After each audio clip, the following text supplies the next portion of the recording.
Before this video starts, if you enjoy this video, there are many more like it already on the channel with many more like it to come in the future, so subscribe. I'm trying to hit 100,000 subscribers by the end of the year, so I would really appreciate it. I upload 6 days a week on this channel, so if you're looking for some consistent basketball talk, this is the place for it. Also, drop a like on this video. It only takes 1 second and makes a massive difference. I am very, very close to 100K, so just subscribe already. It's not hard. The button's right there. So today I'm going unscripted once more and trying something a little bit different. I might make this a reoccurring series if you guys actually enjoy this, so let me know if you enjoyed or not by dropping a like on the video. But today I am going over some hot takes that you guys sent me on Twitter. If you want to send in your hot takes for future installments of this series, if I do make it a series, then go follow me on Twitter. So I got about 200 replies to my tweet asking for hot takes, and I took 10 of them to react to in this video. 5 of them that I agree with, 5 of them that I disagree with. So I'm going to be going agree, disagree, agree, disagree until we're done with all 10. So the first one that I agree with is Dwyane Wade versus James Harden should not be a competition. Now, I am taking the assumption that this person means that Dwyane Wade is the guy who makes this not a competition because he's better. Maybe I strongly disagree with this person because I didn't make it clear, but I'm going to assume they mean that Wade is clearly better than Harden. And I strongly agree with that because of defense. Now, James Harden now is not nearly as bad as a defender as he's been for most of his career, but when you're comparing the careers, Dwyane Wade was an elite defender basically until he got injured, and James Harden's not even elite now. So that alone makes him a better player to me, and then on top of the fact that Wade won 3 championships, one of which he did with one of the most impressive playoff runs and finals runs of all time. So Dwyane Wade is a much better player all time than James Harden. Now, hopping over to disagree, Devin Booker is better than Luka. Yeah, just addressing the one out of the thumbnail right off of the jump. This is easily the craziest take that I got. That I strongly disagree with. Of course, Devin Booker is not better than Luka. Luka is not only a better scorer than Devin Booker, he's a better playmaker, and he's even a better defender. And it's not like that's a high bar, but he is a better defensive player, better rebounder, more versatile, better scorer, better playmaker, led statistically the best offense of all time, and in his second year, Devin Booker is in like his 6th now. It's not a competition.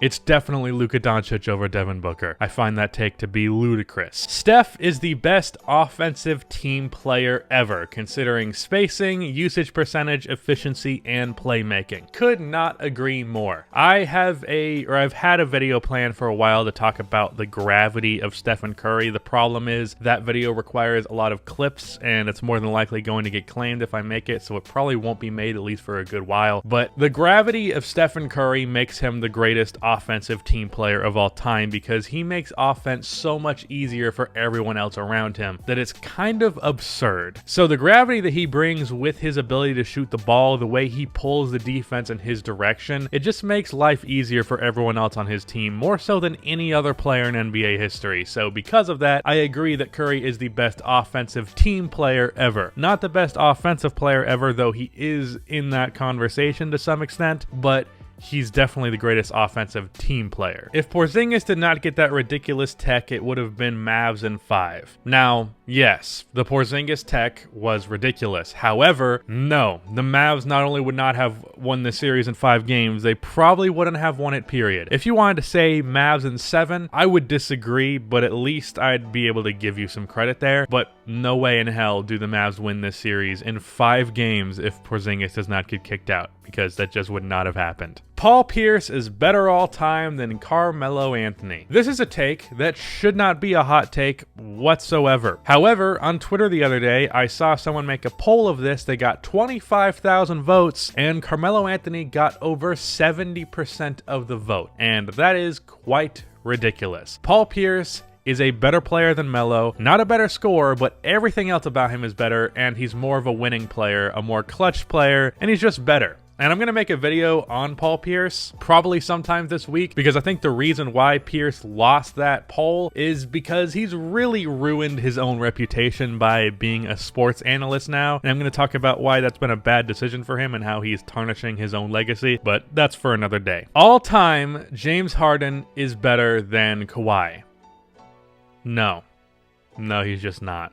But he'll have better all-time numbers, probably just from longevity and the fact that he was a star player earlier in his career, but no, he's definitely not better all-time than Kawhi.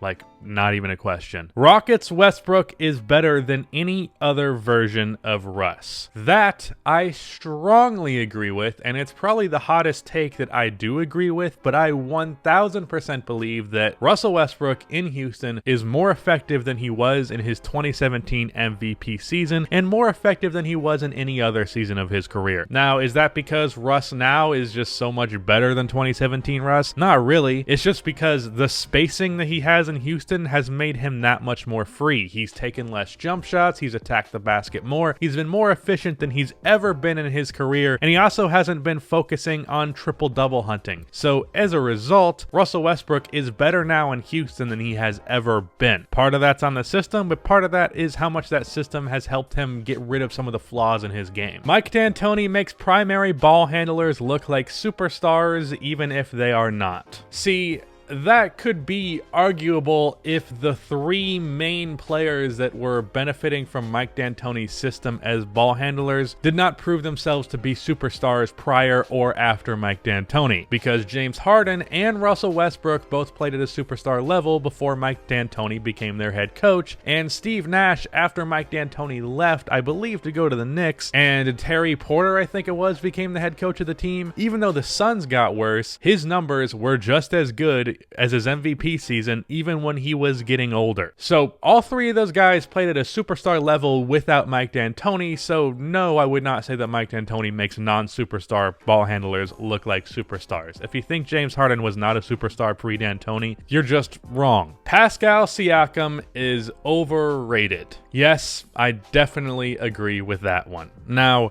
the thing is, Pascal Siakam is a player that I really like, and I'm very conflicted in that because I also think he's overrated, because I don't want to be down on the guy. I don't want to be the guy on YouTube who's like, Pascal Siakam's not as good as you guys think he is, but no one else does it, so I guess I kind of have to. Pascal Siakam, even though he shot well from three this year on a lot of attempts, is still a very questionable three-point shooter. I really don't care what you say. I do not trust that guy as a three-point shooter in a playoff series, and I don't trust him period in a playoff series. Now, he is new to being a first option, so it makes some sense that he would struggle in the playoffs as he has, because he's really struggled in the playoffs. However, I don't believe he's a championship first option or really anything close to that. And as a result, if the Toronto Raptors win a championship within the near future, it's either going to be because they land a superstar level talent or because they had a 2004 Detroit Pistons type of run, which I think is possible because this is a very deep team, and actually Kyle Lowry, I'd say, is probably better than Pascal Siakam now that I'm thinking about it. It's not going to be because Pascal Siakam carried them, and I think it's quite ridiculous that there's been a narrative that Pascal Siakam has carried the Toronto Raptors to their success this year, because he absolutely has not. He has not been the main reason for their success. Their success has been a team effort. It's been an overall, we're all buying into this system and we're doing some of the stuff we did last year, and just Pascal Siakam's taken more shots this year. That's really the only difference, and of course he's made strides and he's improved, but he's also 26, 27, and most players that age don't make huge jumps from then on, and really I just think his jump from last year to this year is more so just an improvement in shooting and then being the first option, and I don't think he's going to crack the top 15 players in the league or anything like that, and I definitely don't think he's there now. I find it quite ridiculous that people thought he was on the same tier as Jason Tatum when he definitely isn't. Defensively, Jason Tatum's a little bit better, and then offensively, Tatum can create his own shot at an elite level while Pascal can create his own shot at a pretty good level. So Jason Tatum's definitely better than Pascal Siakam, and Pascal Siakam's kind of overrated. And I hate to say that because, again, I like Pascal Siakam. I have this same conflict with Ja Morant because I really like Ja Morant, but there are people that think he's miles better than De'Aaron Fox, and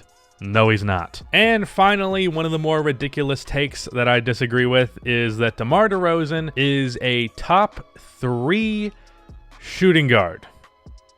Are you kidding me right now? Because no. Just off of the top of my head, James Harden, Jimmy Butler, Devin Booker, Bradley Beal, Klay Thompson. That's 5 easily. Easily. Victor Oladipo if he's healthy. Even CJ McCollum. See, DeMar DeRozan's play style is just not compatible with 2020, and as good as he is as a mid-range shooter, and as good as he is as a slasher, and as good as he is as a playmaker, the guy just simply cannot be a top 3 shooting guard in 2020 because he can't shoot the fucking ball from outside, and that is vital. That's not something that's up for debate anymore. If you cannot shoot the 3 ball and you're not some elite talent at every other aspect of the game, like a Ben Simmons or a Giannis, then you're not nearly as effective, especially if you are a guard. Guards who cannot shoot the 3 ball are going to be damn near obsolete within a few years, again, unless you're Ben Simmons. So no, DeMar DeRozan is not a top 3 shooting guard. If you guys enjoyed this video, let me know. I definitely feel like I could have done better in this performance, but it's kind of, that's what it is with unscripted. Sometimes it's going to be not as great as a normal video because I'm going off of my head. But yeah, let me know if you like this. That's the end of this video. Please be sure to like and subscribe for more NBA content like this, and cue the outro music.